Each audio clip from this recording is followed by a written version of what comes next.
నమస్తే గరం గరం వార్తలకు వచ్చేసినాం. ఇయాల కూడా మీకోసం చాలా వార్తలు తెచ్చినా. ముందుగల హెడ్లైన్.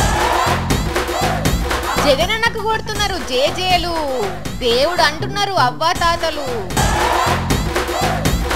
బాధపడుతున్న టిప్పర్ డ్రైవర్. మా ట్రక్కులతోని ఆ సైకిల్ ను తుక్కుగా నలిపేస్తాం, అందుకే పోతున్నాం.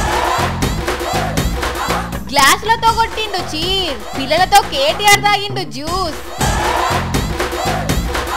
భర్త కావాలి ప్రియుడు కావాలి, స్తంభం ఎక్కిన ఈమెను ఏమనాలి? ఎంపీగా పోటీ చేస్తా అంటున్న కోకపేట ఆంటీ. అరే తీ, నేను కోకోకోలా ఆంటీని కాదు, కోకపేట ఆంటీని.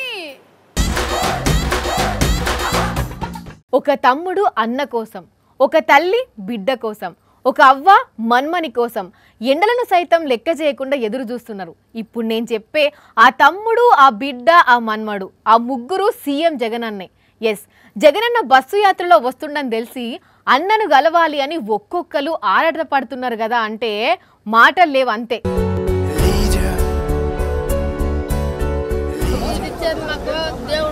విన్నారా? మా దేవుడు నువ్వే స్వామి అనుకుంటా వయసులా పెద్దదైన ఈ అవ్వ జగనన్నకు దండాలు పెడుతున్నది. ఈమె చూపించే అభిమానం ముందు ఇంకే మాట మాట్లాడినా చిన్నదే అవుతుంది. మరి జగనన్న మీద ఎందుకింత వీళ్ళకు అభిమానం అంటే,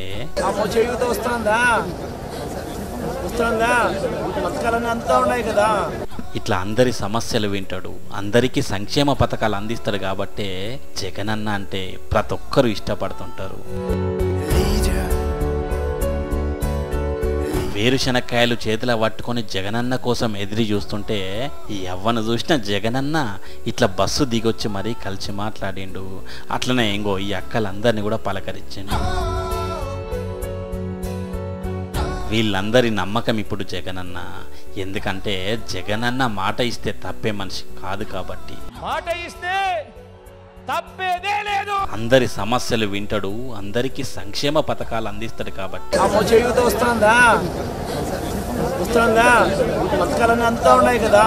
జగనన్న ఇచ్చే పథకాలు మరెవ్వరూ ఇవ్వలేరు కాబట్టి. చంద్రబాబు కాదు కదా, ఆయన జేజమ్మ కూడా అమలు చేయలేడని చెప్పి కూడా ఈ సందర్భంగా తెలియజేస్తా ఉన్నా. అందుకే జనాలు జగనన్న కాకుండా ఇంకా ఎవరినైనా నమ్ముతారా మీరు?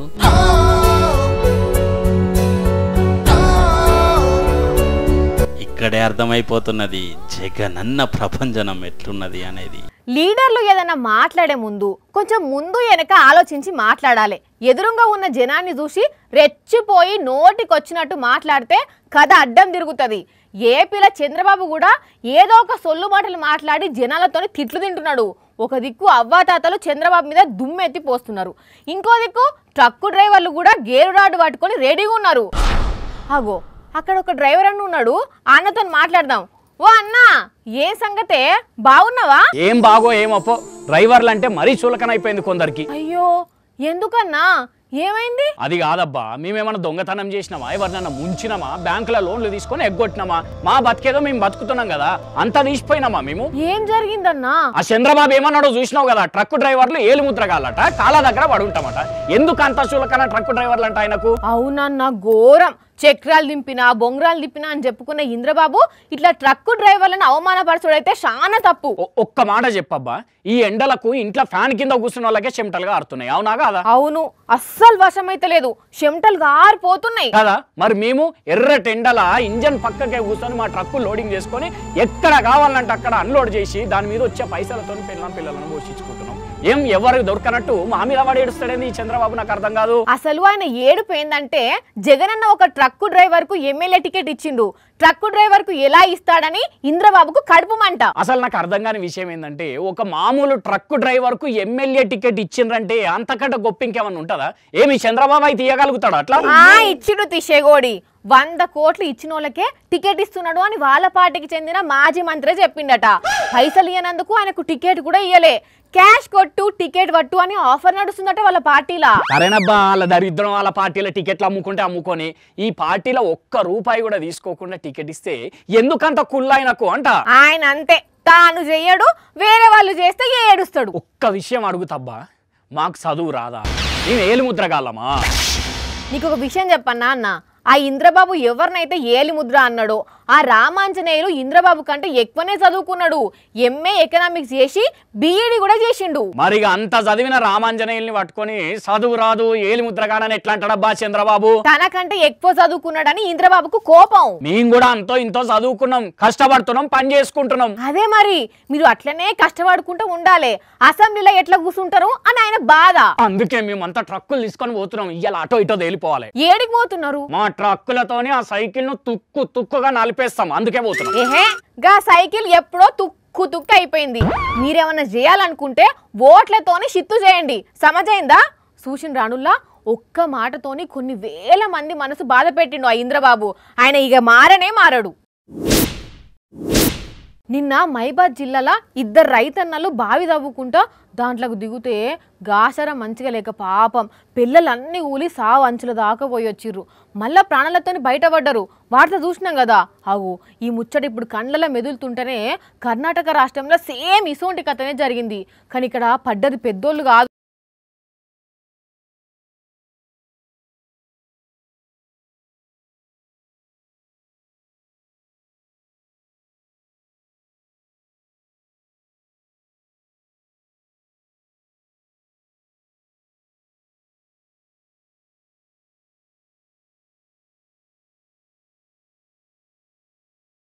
చూడ సక్కదనంగా ఉన్నాడో అన్ని గంటలు ఇబ్బందులు పడ్డా ఎంత చెలాకీగా కర్ణాటక రాష్ట్రం తమ్మునిది, పేరు సాత్విక్. వీళ్ళ నాయన సతీష్ బోరు వేయిస్తే నీళ్లు పడలేదని అట్లనే ఇడిచిపెట్టిండట. ఇంకేమున్నది, ఆడుకున్నట్టే ఆడుకున్నాడు. తొంగబడి చూస్తే అట్లనే పడేసరికి ఇంత కథ అయింది. బోరుల పిలగాని సప్పుడిన్న తల్లిదండ్రులు గోడున ఏడ్చుకుంటా పోలీసులకు ఫోన్ కొడితే అర్ధగంటలనే వాలిపోయిన సిబ్బంది రాత్రంతా కష్టపడి బయటకు తీసి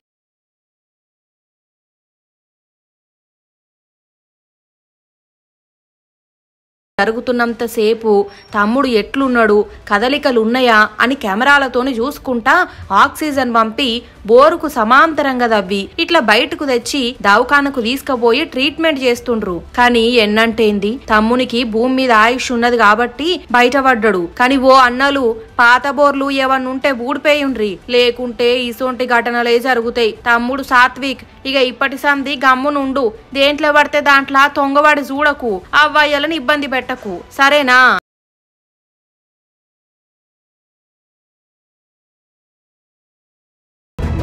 అమ్మకో నాయనకో జ్వరం వస్తే ఫోన్ చేసి అమ్మ మాత్ర వేసుకున్నావా, నాన్న టానిక్ దాగినవా, ఇప్పుడు ఎట్లుంది పానం, డాక్టర్ దగ్గరికి మళ్ళా పోయినవా అని అడిగేటోళ్ళు ఈ రోజులనైతే తక్కువ అంటే తక్కువలా. అది కొడుకులన్నా బిడ్డలన్నా జ్వరం వస్తే పట్టించుకోరు, మంచాల వడ్డ మందలియరు, చాలా దిక్కుల్లో చూస్తున్నాం కదా. కానీ అదే అవ్వాయిలైతే ఊకుంటారా, తల్లడిల్లిపోతారు. ఇంతకు వార్త ఏందంటే, జబ్బున పడ్డ కొడుకు జల్దిగా కోలుకోవాలి, ఆరోగ్యం మెరుగయి అందరిలో తిరగాలి, అమ్మా తల్లి నా కొడుకు పానాన్ని నీ చేతిలో పెడుతున్నా నువ్వే రక్షించు అని బగబగ మండే ఎండలను సైతం లెక్క చేయకుండా అది మళ్ళీ మిట్ట మధ్యాహ్నం పూట గుడిమెట్ల మీద పొర్లు దండాలు పెట్టిండు కన్న తండ్రి.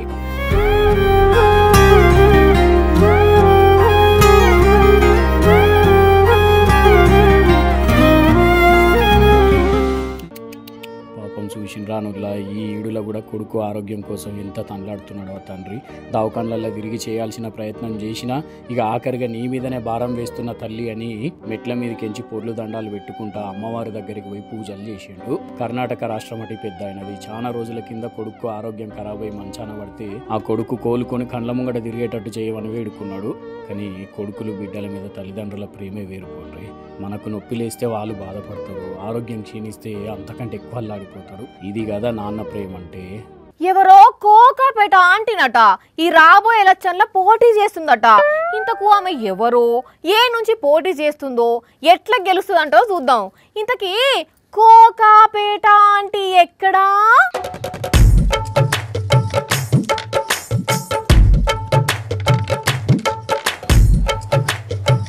హలో, నేనే మాట్లాడుతున్నా. అరే నేను కోకోకోల ఆంటీని కాదు, కోకాపేట ఆంటీని. వామ్మో, ఆంటీ మాట్లాడేమో తక్కువ, బొంగరం తిరిగినట్టు తిరుగుడు ఎక్కువన్నట్టున్నది కదా. ఇగో ఈ సెలక్షన్ లో నేనే పోటీ చేద్దాం అనుకుంటున్నా. అది సెలక్షన్ కాదు, ఎలక్షన్. అరే అదే కదా నేను చెప్తున్నా, అందరు నాకే ఓట్ వెయ్యాలి. అది వేటు కాదు, ఓటు. రెండిట్లలో 2 ఉన్నది కదా, అడ్జస్ట్ చేసుకోరాదు. హలో హలో, కట్టింగ్ నేను వస్తున్నదా? నా సెల్ ఫోన్ లా 2 పుల్లలున్నాయి, ఇంకా మస్తు మందితోని టాకాలి నేను ఉంటా, సరేనా? వామ్మో, ఆంటీ టాకుడు మామూలుగా టాక్తలేదు కదా. ఇక మనం మందలిస్తే ఏడ మాట్లాడుతుందో. ఓ కోకపేట ఆంటీ గారు, ఇంతకు తమరు ఎక్కడో చెప్తారా? ఈ కాలనీ ప్రెసిడెంట్ ను నేనే కదా, అయినా నీకు తెలుసు కదా నేను మస్తు రిచ్. బర్లదడ్ల రొచ్చేం కాదు. అట్లా మాట్లాడతావేందమ్మాయి? నిజంగానే నేను రిచ్, అందుకే కదా ఎలక్షన్ల పోటీ చేస్తున్నా. అది పొట్టి పల్లి పట్టి ఎర్రమట్టి కాదు, పోటీ. ఇంగో నువ్వు అట్లనే అను, నేను ఇట్లనే అంట. అయినా రిచ్ అయితే మాత్రం ఎన్నికల్లో పోటీ చేస్తారా ఆంటీ? మరే అందరికి తాపియాలే తినిపియాలే కదా. అబ్బో, మీరు తాగిపియకపోతే వాళ్ళు తాగుతలేరు, మీరు తినిపియకపోతే వాళ్ళు తింటలేరు. మరి ఇంతకు తమరిది ఏ పార్టీ ఆంటీ? కోకాపేట పేరు మీద నేను కొత్త పార్టీ పెడదామని చూస్తున్నా. ఆహా, అంటే ఇంకా పార్టీనే పెట్టలేదా? అదెంతసేపులే. అవునవును, మీరు మస్తు రిచ్ కదా, సూపర్ మార్కెట్లకు పోయి సూపుకు నచ్చినవి అన్ని కొనేస్తారులే, అంతే కదా ఆంటీ? అంతే, నేను రిచ్. అవు తెలిసిపోతుందిలే. ఇంతకు తమరి మేనిఫెస్టోలో ఏముంటదా ఆంటీ? మనది అట్టాంటి మేనిఫెస్టో కాదు, ఫారెన్ లెవెల్ ఉండాలని 10 మందిని కూసోబెట్టి రాయించిన.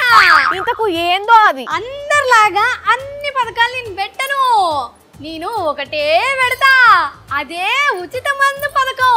నన్ను గెలిపించినరే అనుకో, అందరికి ఫారెన్ స్కాచ్ బీరు ఉచితంగా డ్రింక్ ఇస్తా. అది ఫారెన్ కోచ్ కాదు, ఫారిన్ స్కాచ్. నువ్వు అట్లనే అను, నేను ఇట్లనే అంట.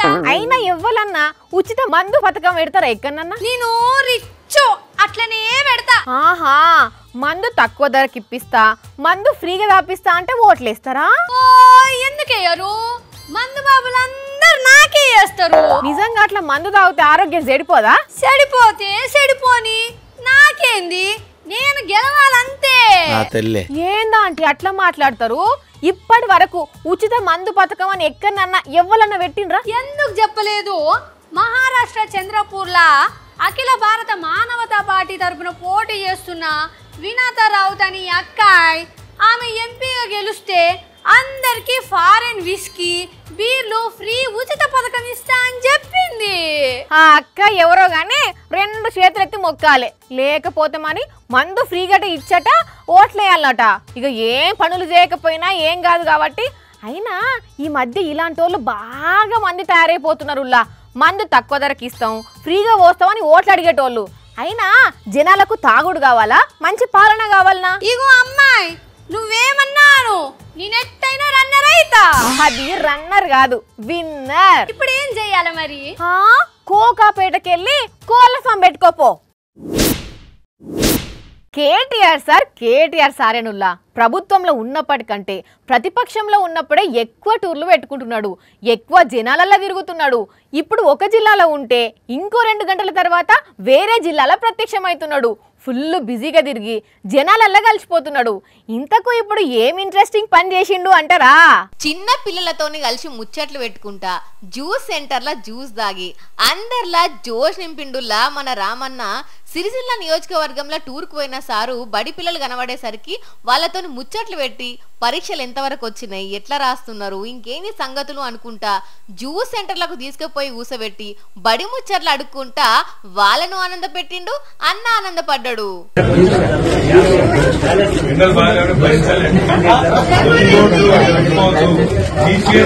ఇంకో గిలాస తాగరాదే రామన్న, 1 గిలాస తాగి వద్దంటున్నావు, ఎండకు చల్లగుంటది. వినోద్ సారు, మీరు ఇంకో గిలాస తాగుతారా?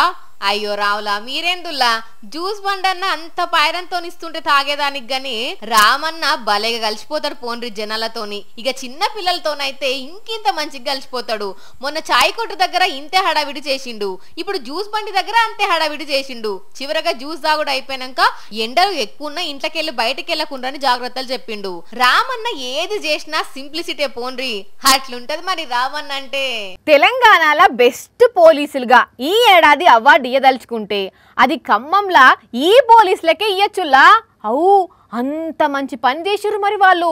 ఇప్పుడు వాళ్ళు చేసిన పనితనంతోని తెలంగాణ అంతటా చర్చ నడుస్తున్నది. పని అంటే మామూలు పని కాదుల్లో. అరే ఇంతకు ఏం చేసిర్రు, ఇంతగానం తారీఫ్ చేస్తుర్రు అంటారా? ఇది నేను చెప్పుడు కాదు కానీ ఈ అన్న చెప్తాడు, ఈనుండ్రి. చెప్పవే అన్న, ఏమైందో? పోలీసు వారు డాక్టర్ సీటు బెల్ట్ లేదని చెప్పి చాలా విధించడం జరిగింది. ఇన్నారులా ఒక్కసారి సప్పట్లు కొట్టుండ్రి అందరూ. పాల్వంచ పోలీసుల పనితనం మెచ్చి ట్రాక్టర్ మీద కూర్చొని డ్రైవింగ్ చేస్తున్న డ్రైవర్ సాబు నువ్వు సీట్ బెల్ట్ ఎందుకు పెట్టుకోలేదు అని ఫైన్ వేసిండ్రట. మరి నువ్వు ఫ్రెండ్లీ పోలీసులను ప్రశ్నించాల కదనే అన్న, కొత్తగా ఈ ఫైన్ ఏంది సార్, అసలు ట్రాక్టర్ డ్రైవర్ కు పంచాది ఏంది అని. మాకు అధికారులు ఆ చలానా ఏ విధంగా చేశారనేది మాకు కొంచెం తెలియపరచాలి. ఓ ఆఫీసర్లు విన్నారా ట్రాక్టర్ డ్రైవర్ అన్న ఆవేదన?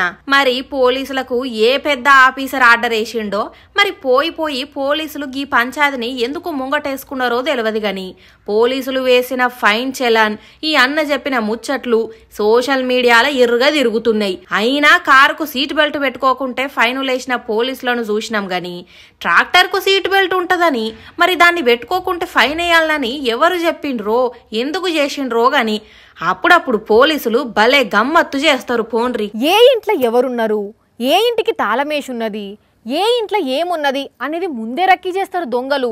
ఆ తర్వాత మోకా చూసి తాళాలు వలగొట్టి చేతి కందునే దోసుకొని పోతారు. ఆడ ఒక ఏనుగు కూడా అట్లనే రెక్కీ చేసింది. ఎక్కడేమున్నదో అక్కడికి ఎట్లా పోవాలి, ఏం చేయాలని పెద్ద స్కెచ్ చేసుకొని వచ్చి తన ప్లాన్ను పర్ఫెక్ట్గా అమలు చేసింది. చూడండి మీరే. ఆగో అడవిలుండే ఏనుగు అడుగులాడుగేసుకుంటా ఆరాంగా ఎట్లా నడుస్తున్నదో చూసిండ్లా. చుట్టుపక్కలున్న జనం మొత్తుకుంటున్నా కూడా డోంట్ కేర్ అన్నట్లు అది పోయి ఒక షటర్ దగ్గర ఆగింది. అది ఏం చేస్తుందో చూద్దామని అక్కడున్న జనం వెయిట్ చేస్తున్నారు. ఇంతల్నే ఆ గజరాజు ఏం చేసిండో మీరే చూడండి. అబ్బర కొడుక ఏం చేసిందో చూసిండ్లా. అది మున్నార్లో ఉన్న ఒక FCI గోడౌను, అండ్ల బియ్యం బస్తాలు స్టోర్ చేసిన ముచ్చట దీనికెట్లా ఎరికేందో ఏమో గాని చక్కగా వచ్చి తొండంతోని షట్టర్ను ఒక్క నూకుడు నూకితే అది ఇచ్చుకపోయింది. వెంటనే తొండం లోపలకు పెట్టి ఒక బియ్యం బస్తాను బయటకు తెచ్చింది. పాపం ఎంత ఆకలితోనున్నదో గాని అక్కడనే ఆ బస్తాలున్న బియ్యం బుక్కింది. పాపం మరి ఏనుగులైనా పులులైనా ఏం చేస్తాయి, అడవులను ఏడికాడికి నరికి పారేస్తుంటిరాయే. అక్కడ ఉండే జీవాలకు తిండి దొరకక ఇగో ఇట్లా ఊళ్ళ మీద పడుతున్నాయి. అయినా ఈ ఏనుగు తిన్నది ఒక్క బియ్యం బస్తానే. కొందరు లీడర్లు మంది సొమ్ము తిని ఏనుగు లెక్క తయారైండ్లు అని అంటున్నారు ఈ వీడియో చూసిన వాళ్ళు. అది ఇట్లుంటే ఇగో ఈడ చూడుండ్లి, తిరుచిరాపల్లి ఫారెస్ట్ ఆఫీసర్లు ఏనుగులను కొత్త అల్లుల లెక్క అపురూపంగా చూసుకుంటున్నారు. ఎండలకు అల్లాడిపోతున్న ఏనుగులకు స్పెషల్ అరేంజ్మెంట్స్ చేసిండ్లు. షవర్ బాత్, మడ్ బాత్ తోని అవి కూల్ అయ్యేటట్లు ఏర్పాట్లు చేసిండ్రు. ఇక ఇదే ఛాన్స్ అనుకోని ఆ ఏనుగుల మంద కూడా నీళ్ళల్లో జలకాలాడుకుంటా నీళ్లు మీద చల్లుకుంటా బొర్లుకుంటా మస్తు ఎంజాయ్ చేసినాయి. ఈ ఎండలకు జీవాలు అల్లాడిపోకుండా జూ పార్కులలో కూడా ఆఫీసర్లు కూలర్లు ఫ్యాన్లు పెట్టి వాటికి ఏం కాకుండా చూస్తారు. చూసిరు కదా, ఇవి ఇవాల్టి గరం గరం వార్తలు. మళ్ళొచ్చే ఎపిసోడ్లో ఇంకిన్ని గరం గరం వార్తలతోనే కలుద్దాం. అప్పటి వరకు ఏం చేయనో తెలుసు కదా. ఎస్, చూస్తూనే ఉండండి తెలుగు వారి మనస్సాక్షి, సాక్షి టీవీ. టాటా.